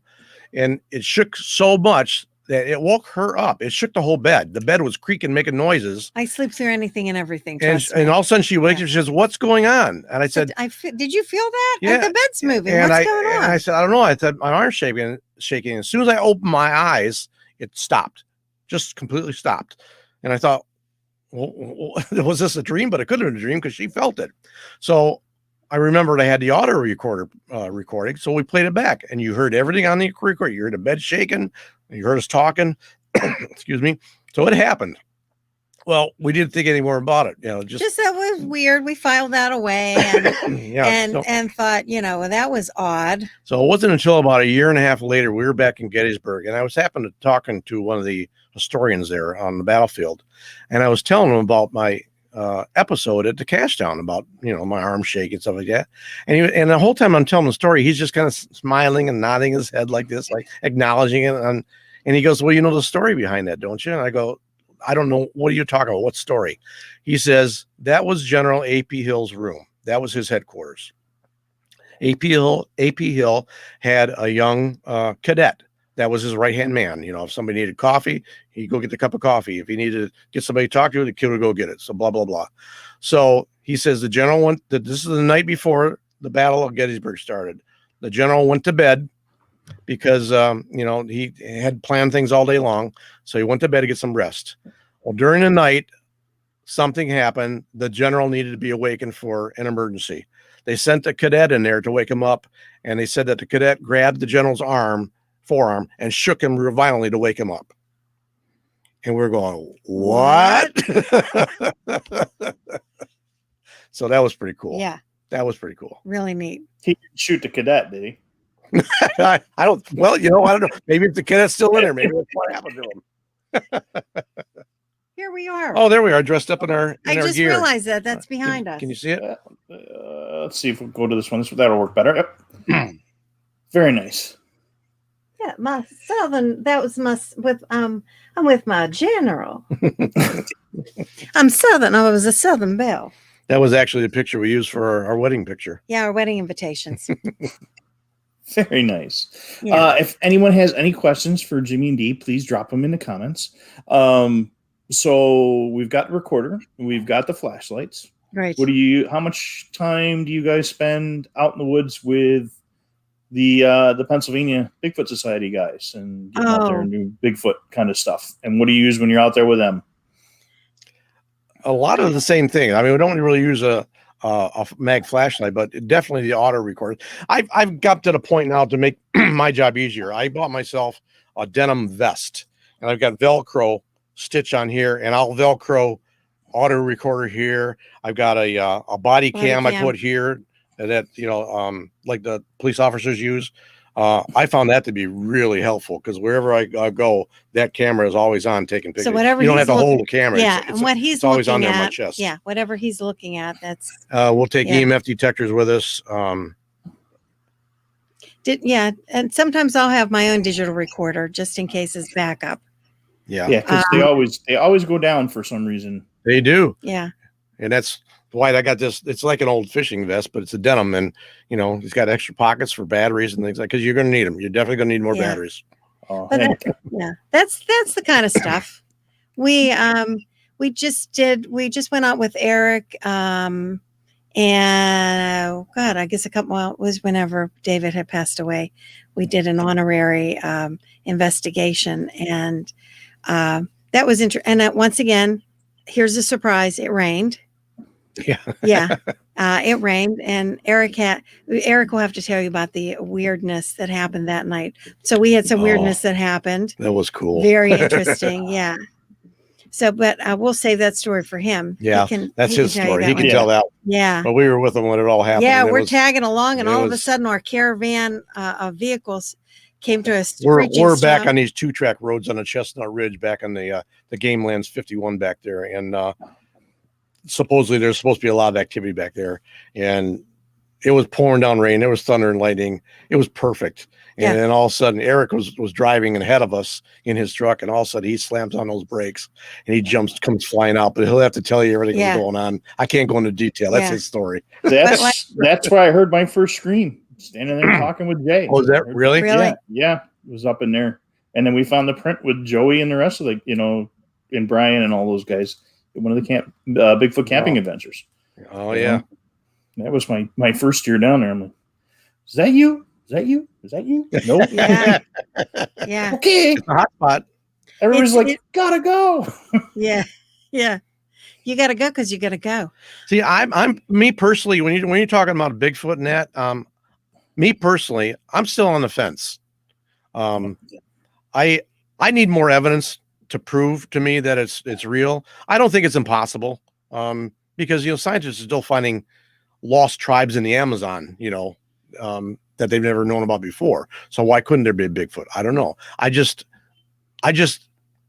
have trouble believing everything. When people go out in the woods and they hear a noise, they go, "Oh, that's a Bigfoot." And come on, did you see it? I mean, you got proof. But I'm leaning, and Dee is too. We're leaning a lot more towards an interdimensional being. If it does exist, that's kind of the way that I'm thinking it could be. Because there's reports where it would just people see it and then it just disappears within thin air sometimes. So I don't know. I mean, I don't have enough knowledge, enough evidence. I'm not one of these big Bigfooting guys that goes out every weekend and does it. Once in a while we'll go out with a few people and to have some fun in that. And I find it very interesting. I love being out in the woods, but I just need more to show me that it's real. So when you're there, do you do what am I looking for? EMF recording, or do you do recording? Yes. Yeah. Mm-hmm. You're really like you guys did on Finding Bigfoot. You're still doing paranormal kind of things while everybody else is looking at the dirt and hugging the trees. Yes. Mm-hmm. Because we don't want to be the ones to say, well, it has to be of actual form and a living, breathing animal or being. Because and many people believe that. That's fine. I don't have a problem with that. No. If that's what you want to believe, that's fine with me. But we are open-minded enough to think that, we might not be the only planet that has beings on it, living beings on it, and maybe he's an alien for all we know. We don't know. Yeah, so we're open-minded to any and all of that. Awesome. We just did we went on our own we went out Bigfooting a couple of weeks ago, and to one of David's favorite haunts. Yeah, and we parked at the end of the circle, and is it state game lands there? It's all, yeah. Okay. Yep. So state game lands. And we've been there a million times with David and his wife, Cindy. And we brought chairs and we're planning on spending, quite a bit of time there. And we decided to go for a walk on one of the trails before it got dark. And just as we enter, there's a gate so that nobody can drive through. We walked about 10 feet and turned left. And there I see, okay, that appears to be a pile of bear. Scat. Yeah. Okay, we'll use the technical term. Yes. Yeah. I've got a little one here, and Christy was talking about it. Where's my button? Okay. All right. Okay. Yeah. So what do you want? Yeah. She made a little comment that I didn't have to go ahead and use the explicit banner. All right. What do you want me to say? Because listen. She's Italian, so she can really rattle it off. Oh yeah. 2 languages. All right. So it was a pile of. Okay. We'll say it's a pile. Yes. 2 of them. One that was semi-smashed, and one that was not smashed at all. Right by the entrance. Yeah. So we know that's a bear, and a bear has been. Yeah, it's nothing but woods and woods and woods all around there. So we don't know what's out there. So from being this, hey, this is going to be a nice night. It's beautiful. Let's hang out and see what we can come up with. Okay, now we're on our toes, and now we're being strategic about where we're parking our vehicle, where our chairs are facing, so that something can't sneak up from behind us. All right, I got this vantage point. You have this vantage point. And then Jim took one of the lights that he usually uses for a video, and he put it on that fence post. It's it's a video spotlight. And I just sit on pebbles and I just turn it on. So that was like a light up that whole area, because where we were sitting, it was so dark. We couldn't see if anything was coming out from that area. Like a bear, 3 feet, 4 feet in front of you. We lit it up. Black. We lit up with the spotlight, so we had plenty of warning if something came. So that was and we had the body cam, and we had the EMF detector, digital recorder, and thermal. We had some the FLIR going, and a 9mm. Oh yeah, yeah. So and the funny part is we thought, because this was not planned at all. We weren't going to do this at all. So, hey, we're hungry. Let's stop at Subway on the way down. So, yeah. So, no, it's an inside joke. That's usually what we get on the way to. Oh, okay. And I hate Subway. Yeah. So we had our nice little Subway sandwich before we went for our walk and discovered this bear scat. So, crumpled everything up, and we'll just leave them in our little chairs that we have sitting here. Nobody's going to bother them. And then when I saw the bear scat, and now the mind is going, and I thought, oh, well, there we go. We've just put out some bait for the bear, because I can still smell. You can still smell the sandwiches. I can smell it on my hands, and I thought, oh, well, I know a bear. If I can smell this, I know a bear's going to be able to smell this. So yeah. So the whole time it was on your toes for sure. Yeah, we were definitely on our toes. So it went from, like I said, a nice relaxing. This will be interesting. This will be fun too. Okay, what's going on over there? I mean, it was constant head on a swivel. Yep. Yeah. So both realms, the cryptid realm and the paranormal realm, what's your best evidence that you've ever got?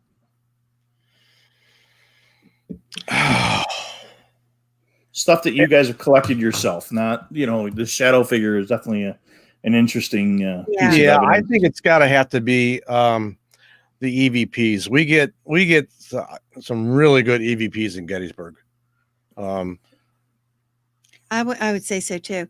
When we do presentations, we have a PowerPoint, and we have we load up some of the EVPs that we have, and we like to give a little background story, and then play the EVP and ask the audience, what did you hear? What did it sound like to you? Yeah, we like to get the audience to participate and get them involved and let them figure out what it is. Yeah, we don't want to predispose them to say, hey, doesn't this sound like it's saying, hey, get out of here? Yeah. We'll play it and say, what did you hear? What did you hear? What do you think it was? And then, we like doing that. But we get some we've gotten gunshots on the recorders when there's been nothing around until we play it back. It sounded like a battle right there, where we were. Boom, boom, boom, boom, boom, boom. There was one one time I walked around a battlefield by myself, and I had a recorder with me, audio recorder playing a recording, and I was just asking questions, but of course I wasn't hearing anything. And when I got back to my vehicle, I played it back, and from the time I stepped on the field to the time I got off the field, you heard all these other men's voices talking with me the whole time I was around there, and I never heard anything. There was no tourists around me. There was nobody around me, for 200 yards probably.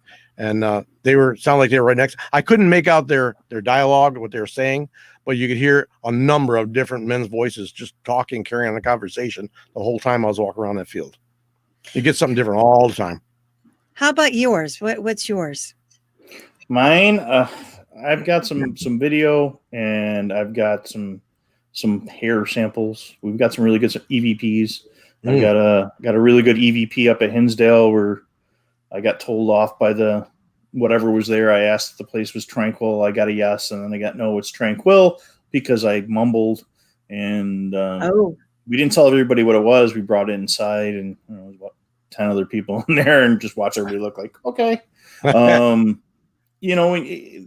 tend to the video, but my big thing is really to debunk a lot of what we're getting, but a lot of things I can't, and I just chop them up. I put them in a little section there. I'm running with some hair right now that I got a buddy of mine that's been running under microscopes and comparing it to everything in New York State, and he still can't figure out what it is. So I've been trying to find other people to go. I had that really great screen with Jay and those guys down there in Pennsylvania.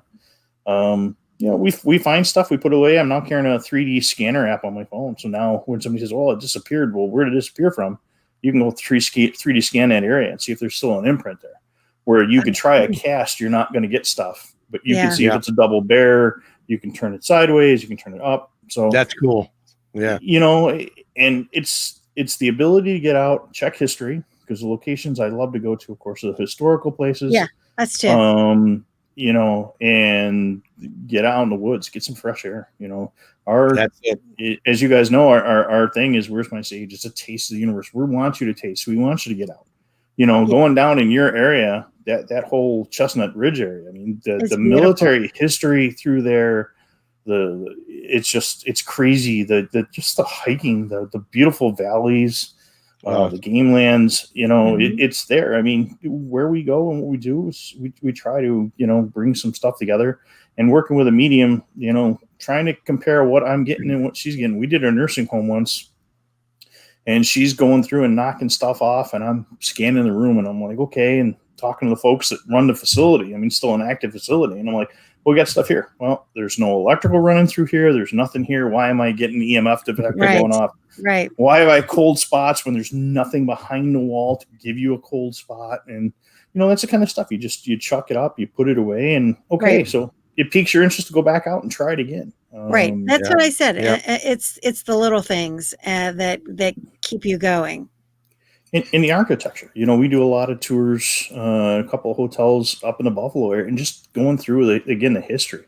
I mean, where do you find some of the scroll work and some of the wood, or some of the places I've been to with the Squatch detective Steve Culls there. We've been out to some places in Vermont that just mind blowing. You're just out there with the camera, like, okay, I don't care if a big hairy thing walks in front of me. There's, most of the photos that you see on my back screens are places I've been. I mean, I've been to the swamps in Florida with the guys from Naked and Afraid, and you're just like, oh man, and I mean, I got some great sound. We're miles and miles kayak into this little campsite, and you can hear something throwing rocks at the shelter we're in all night long. And I'm like, wow, I know what it is. It's because I'm snoring, but you can hear pink, and there's no rain, and it's just like, okay, what was going on there?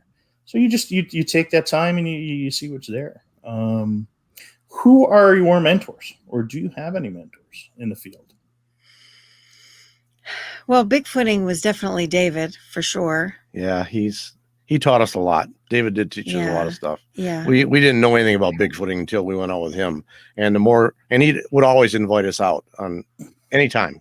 Yeah. Hey, I got a report. You want to come with us? So we'd go and.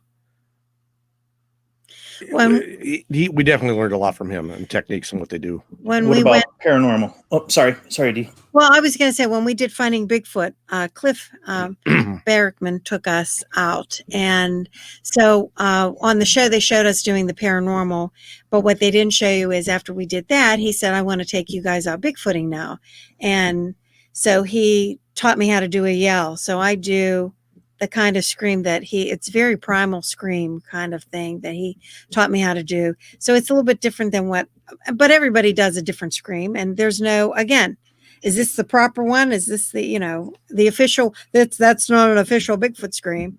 I don't scream. Yeah. Well, so he taught me, his style, what he's a howl or and very guttural call.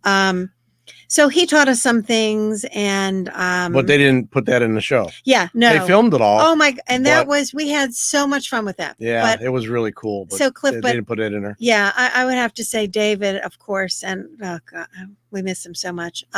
Paranormal. I don't know. Who do you think? Well, I guess I would have to credit the first couple of guys I ever watched, and that would have to be Jason and Grant from Ghost Hunters. That's the first show that I ever watched, and that's kind of, I saw what they did and got the technique down. I think probably they probably helped me get started, get my knowledge in it. Okay. Have you gotten a chance to go out or do anything with them or meet them in person? No, not yet. I have not. I would love to sometime, but have not had a chance yet to do that.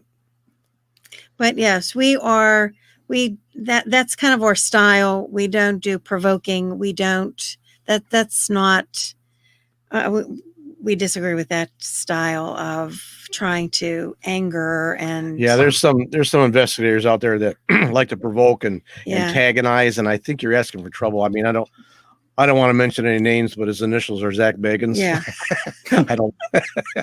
I don't agree with his style. I really just don't. I think he's asking for trouble the way he does it.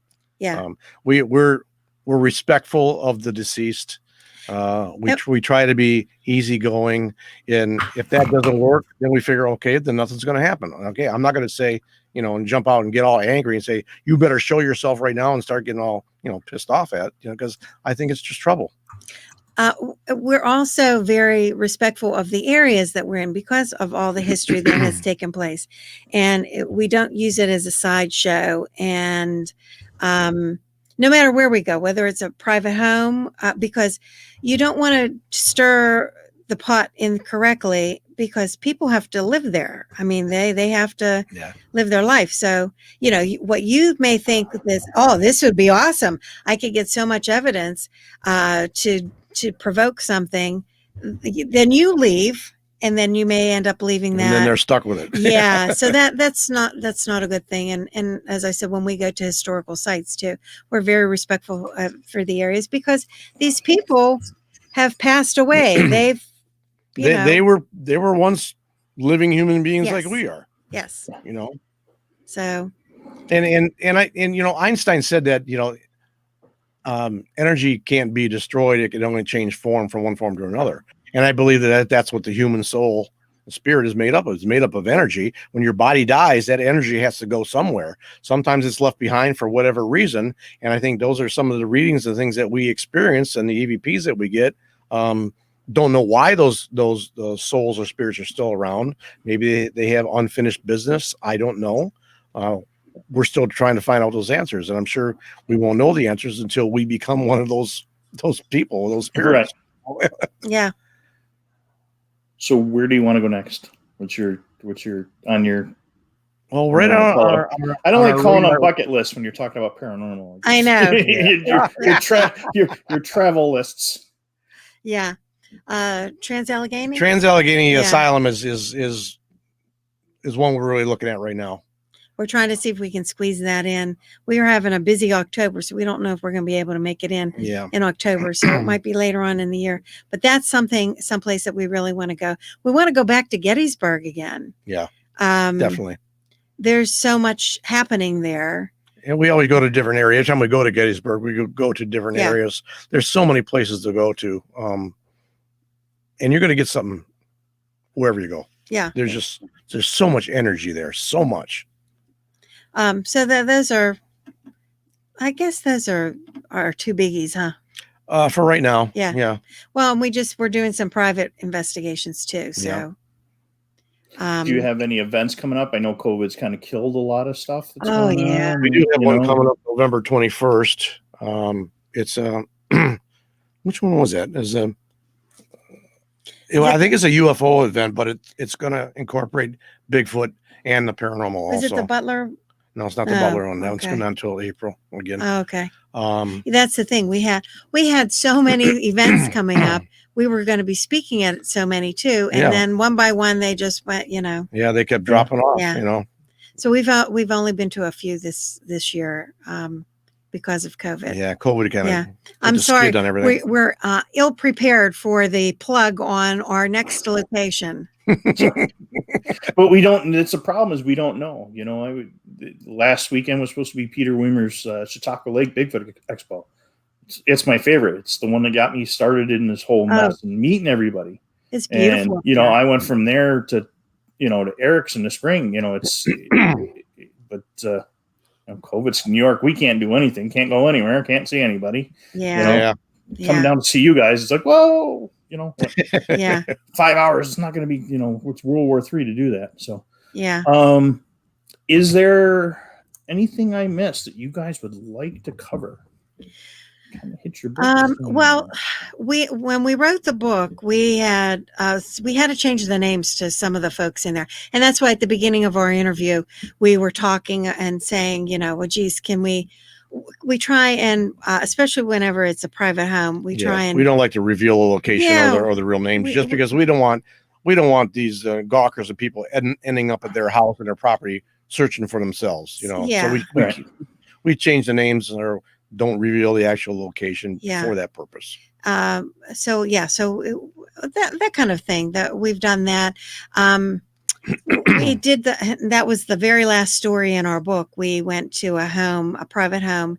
The gentleman called us. It was so weird because Jim has on his Jeep, he has Goosebumps Paranormal Society. It's in the window. I got the decal in the back window, the advertising, the phone number. With the phone number. And we were on our way to an event and passed a vehicle. And a few days later, this gentleman called and said, well, we were on Interstate 79 and we saw your vehicle and we decided to call you. By the way, that works for and against you because sometimes, you get advertising's good, but it can bite you in the ass too. Yeah. You get the crackpot call at 4 a.m. Oh yeah. But anyway, he started telling us a story about all the things that were going on in their house. And I mean, we're just taking notes, writing. It was a couple pages. We were on the phone with him for probably an hour and a half. Well, he says, I don't want to say too much. But he just kept going on. And then he said, well, there's still more, even though I'm telling you this much, there's still more. And so we ended up going there, and there was so much paranormal and a lot of negative things that were going on there. That was a good case. Yeah. That's the last one in the book. Yeah. So we changed their names because they were afraid. We went back there twice and they were afraid to have us come back again. We kind of feel that something attached itself to the wife, and that she put the push to, no, we don't want you guys to come back anymore. Because we kind of got to the root of what was going on. We were getting real close to finding out what the true thing was, and we were zeroing in on her. Yeah. And we really believed that whatever had a hold of her realized that, and then made her tell us, you're not coming back anymore. Yeah. You're done. Mm-hmm. Yeah. Every woman that had lived in that house died a tragic death, whether it was they were pushed down the steps and died. Another woman hung herself in that house in the basement. Yeah. And she's the third woman in that house to live in there. And everything's happening to her. She was being scratched and felt like somebody was laying on top of her and doing things to her. There's some other things that are in that particular story. Yeah. And when you read it, you'll just go, wow. Yeah. I mean, it seems unbelievable, but it's there. People knocking on their door that, are they a real person? Then they go back and the husband answers the door one time and talks to a nice lady who said she used to live there. And then a week later, his wife answers the door, and the same lady, Same name, says that she lived there, but a totally different woman. Yeah. And it was one of the ladies that had died in the house. Okay. Which at the time they didn't know that. So they were doing some research on the name, and they found her obituary. It would just a lot of weird things, but Yeah. you know, it's we put it all in that story. but we changed their names. But it's that Protecting that's, us. Yeah. Yeah. and it's that time of year for that spooky, weird, strange, you know. Yeah. Yeah. So that one did not end. We wanted to see it to fruition, but we had to pass it along to somebody else. Yeah. To finish it off. So hopefully everything with them is fine. Yeah. We never heard what happened. We just got little bits and pieces from the gentleman who he'd been an exorcist, and he had gone over to the house. So. And do you work with other teams quite a bit, or? We do, not a lot. We just did the other night. Yes. As a matter of fact, yeah. Yeah, we teamed up with another team. Most of the time it's on our own, but when we realize that we need help with something, a particular thing that we don't cover ourselves, or it's too big of a like location. smudging or cleansing, we don't do that ourselves, but we know people that do. That's when we'll bring other people along. We got to tag along with Oakmont Paranormal Society with the Carnegie Library in Homestead. It's a haunted library that Andrew Carnegie, the steel baron from Pittsburgh, built up on the hill, up from we used to be the steel magnates. And so he built this as a philanthropic. He spent, I think they said the equivalent of, what was it, in today's dollars, because this is at the turn of the century, the late 1800s, early 1900s. Today's equivalent of like $45 billion he had given away. Yeah. Because at the time, he sold his Carnegie steel to what ended up becoming U.S. Steel. And he, at that time, became the richest man in the United States whenever he did that. So as a way to give back to the community, he gave away money and built Carnegie Library, Carnegie University, and then you might have heard of Carnegie Hall in New York City. Mm-hmm.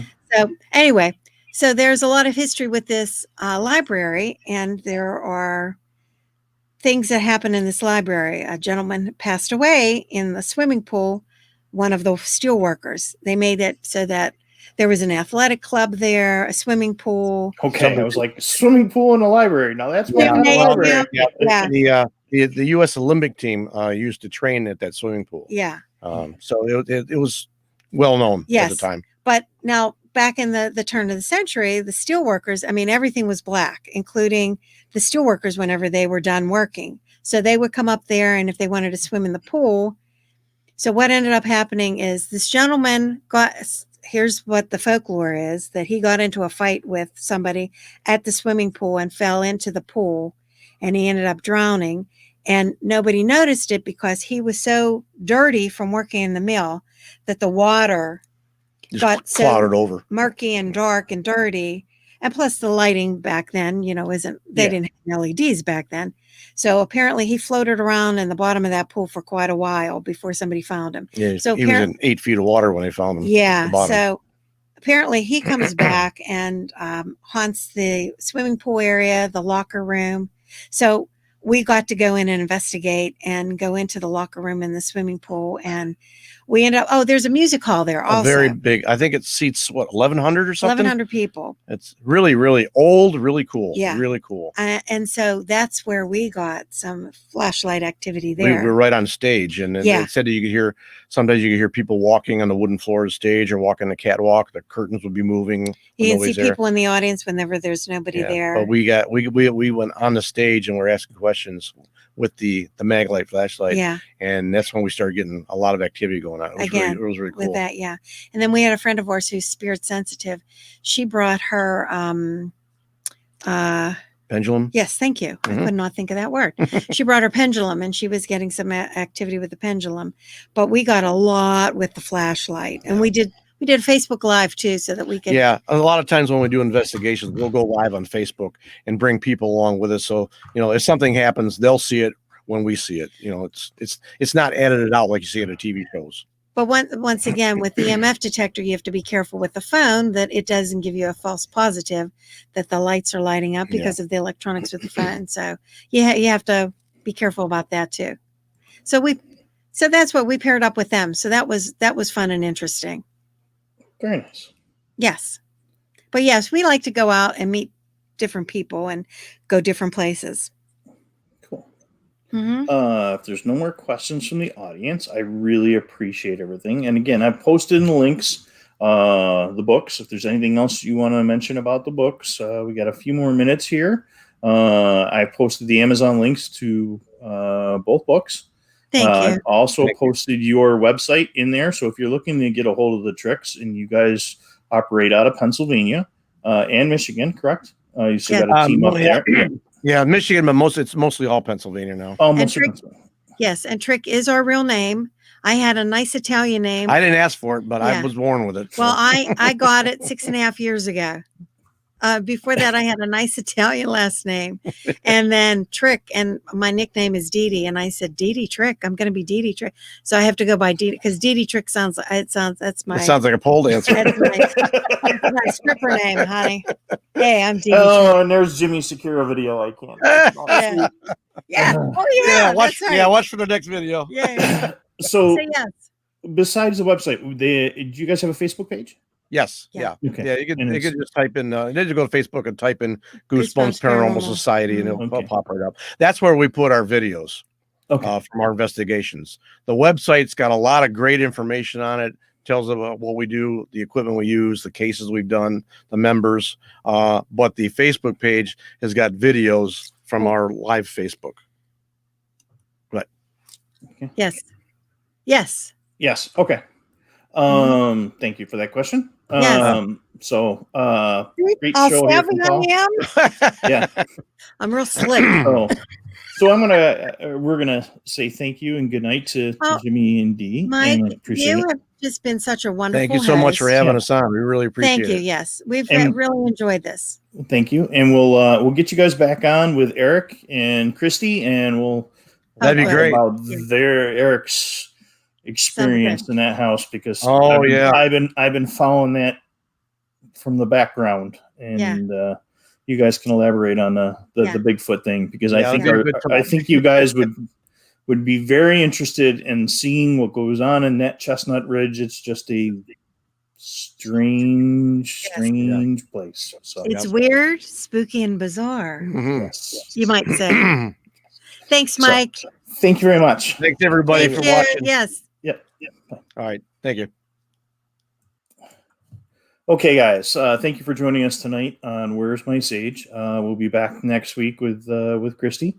We in our Facebook group, we have a list of our upcoming guests, and I of course don't have it in front of me this evening. Please remember that there is a wonderful giveaway we've got going over on our Instagram and our YouTube. So I'm going to put that up there quick. So there's a subscribers giveaway. I've got a little Bigfoot package with some flashlights and binoculars. That's when we hit 500 subscribers on our YouTube channel and our Instagram. 750 subscribers on those things. I'm going to be giving away a side pack with flashlights. So we just talked about that mag light for paranormal. There's one in that kit. There's a nice little stand for an action camera, a multi-tool to fix your gear. And then when we hit 1,000 is one of the custom knives that I make over at X8 Tactical that have been used around the world. So again, thank you for myself and Christy. We'll be back with us next week. And from all of us at Where's My Sage, thank you and have a great evening.